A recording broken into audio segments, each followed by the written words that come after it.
1 year of Battlefield 1.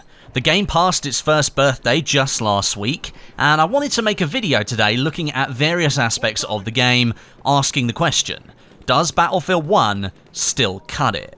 Plenty of other games have now launched in the past 12 months, they offer different experiences, and it's always hard to maintain appeal in today's gaming market. So, has Battlefield 1 lived up to the task?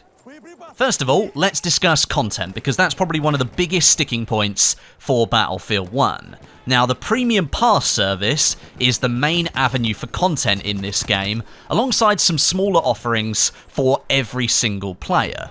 Premium so far has served up 2 DLCs, each with 6 maps, included around the French and Russian armies, both of which played major roles in World War I, fighting for the Allies. Now, arguably, these armies and their presence was something many people felt should have been included in the base game, but when you look at the amount of content their DLCs actually brought in, I think their exclusion can kind of be forgiven. The French DLC originally was set to include the standard 4 maps that we're used to seeing in Battlefield DLCs from the past, but DICE extended that to 6, with 2 night maps being released in June and July respectively. The Russian DLC offered 6 maps from the start, with 4 of them focusing on World War I battles, and 2 of them being focused on the Russian Civil War. That DLC also introduced 11 new weapons, which is a huge amount for a DLC, and the French DLC offered 6, and that's alongside service assignments, soldier specializations, new medals, new ribbons, various dog tags, and lots of other things. So in total for Premium so far, Battlefield 1 has added 17 new soldier weapons, countless melee weapons, a new elite class, a new behemoth, 12 maps, 2 new game modes, several new vehicles, 3 different armies if you count the Russian army, the Red and the White Guard, and weapon camos as well. That's a huge amount of content in just 2 DLCs. However, yes, there is a however, and this is going to shut up most people in the comments that said, oh my god, Westie, you've been paid to make this video because you're only saying positive things about Battlefield 1. Well, it's time to say some negative things. The manner in which all of this content has been delivered is what has hit the wrong spot for Battlefield 1. The first DLC as part of Premium did not release until March 2017, which is a full 6 months after the launch of the game, which was already fairly sparse in terms of content for most players by that point. After 6 months of playing the base game, I think a lot of people were clamoring for new content. Now, had the French DLC dropped in November, as is usual for a Battlefield title, then I don't think many people would have had an issue with that. A healthy dollop of content just 6 weeks or so after the launch of the game would have tided many players over the early months of 2017 without a huge issue. The biggest kicker, though, was the Russian DLC being set for a September release date, another 6-month wait for premium content. This left a lot of players extremely unhappy, as many people expected Battlefield 1 to follow a very similar release pattern to Battlefield 4 and Hardline for their DLCs, with the DLC dropping every 3 months, not every 6 months. Not only that, but the opportunity was there to do what they did with the French DLC for the Russian DLC and chop it up into smaller pieces and release it over an extended period.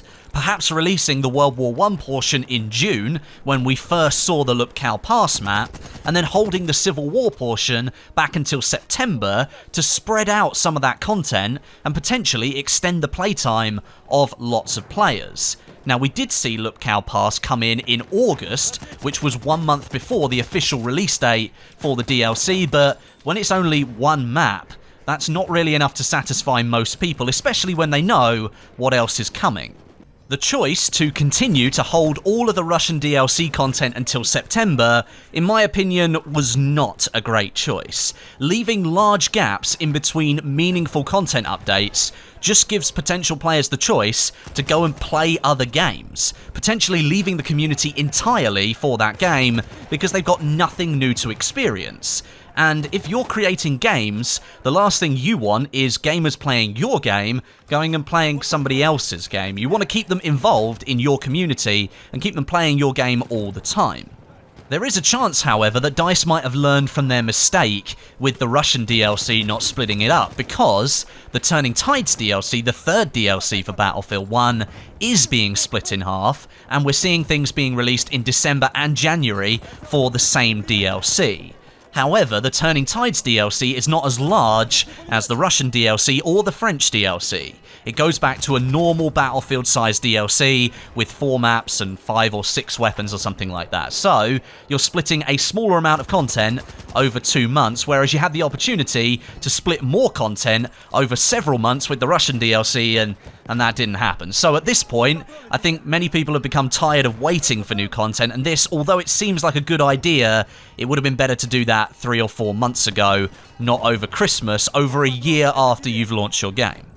Moving away from premium and looking at free content, DICE has delivered some, but largely the community not purchasing a premium pass has not really had much to get excited about. In December 2016, a free map was released to all players, Giant Shadow, alongside the grenade crossbow, but Giant Shadow is probably one of the least favourite maps of all of the community in Battlefield 1. It's extremely poorly designed in my opinion, and doesn't represent a very good free offering. Ribbons were added in early 2017, a missing feature from Battlefield 1 that had featured prominently in previous titles, and I don't think anyone could really understand why they weren't in the game to begin with. The Frontlines game mode from the French DLC has been implemented onto many base game maps with every single update that's been coming out, which is nice to see, because I would argue it's actually a very good piece of content for every single player. And 4 new variants of the level 10 class weapons were added for all players to grind towards and unlock. I'd argue, however, that some proper new weapons added would have excited the community more, rather than variants of weapons they've already been playing with, and the benefits of those weapons not being perhaps as extremely well highlighted as the normal variants that had already been unlocked.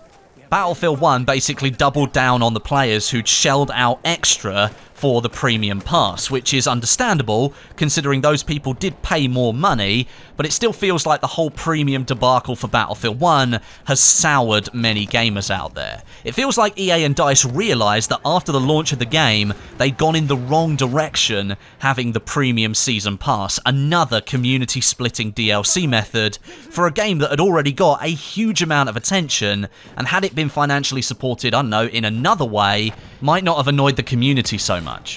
Moving on from content completely now, we're going to switch over to stability and game performance. This is something that traditionally with Battlefield titles has been extremely shaky since the switch to the Frostbite engine.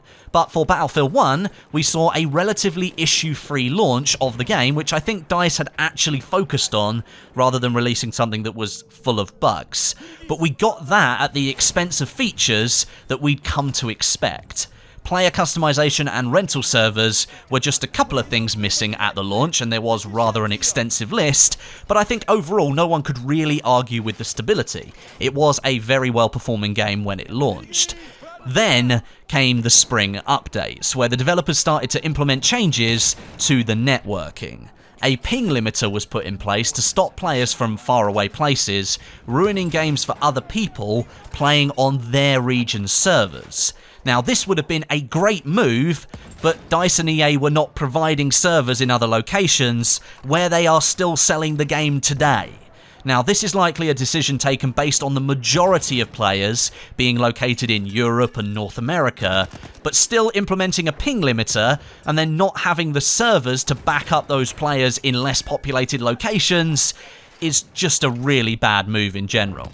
Rainbow Six Siege is currently going through the same situation, where ping limiters are being introduced to stop people ruining games in more populated areas, but Ubisoft aren't supplying servers in less populated areas, so the people living out there feel extremely hard done by at the expense of the rest of the community.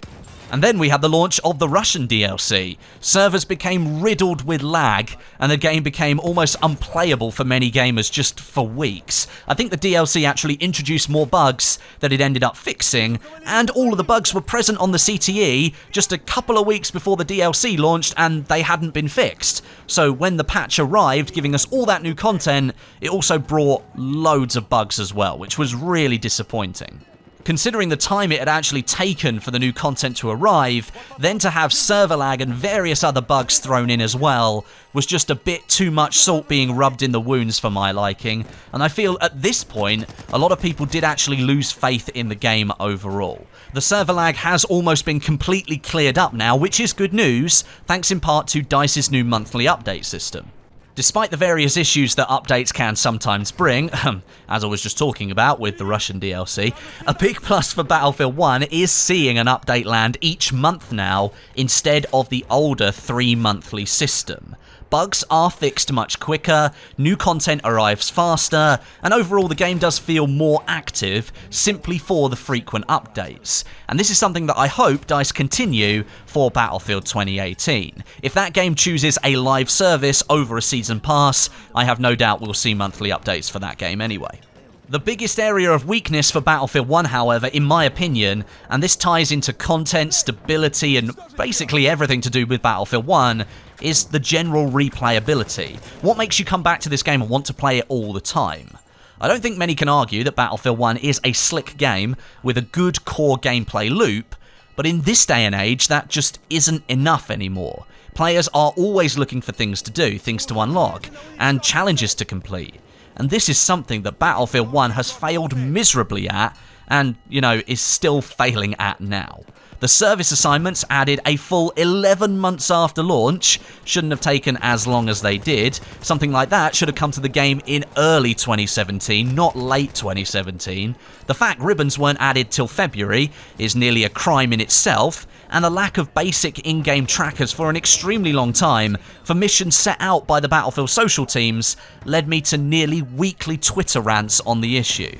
The whole progression system in this game has kind of been a mess from the beginning, and I feel that is a big reason why we've seen such a huge drop in active players. Battlefield 1 is still a very popular game. It brings in 6-figure concurrent player counts, and I'm sure it must be pulling in at least 5 million unique players a month, which is massive for a 12-month-old game, and it is still competing with newer titles, but when key pillars of game support, like regular content updates, player progression, and bug fixes, take too long to arrive, of course players are going to vote with their feet, and they're going to go and find something else to do.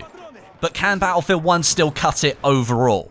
Yes, I believe it can. Having 6-figure concurrent player counts every single night without fail is nothing to be sniffed at. There is still a big community around this game, and there will be for many games in the future to come for the Battlefield franchise. It is a massive franchise after all.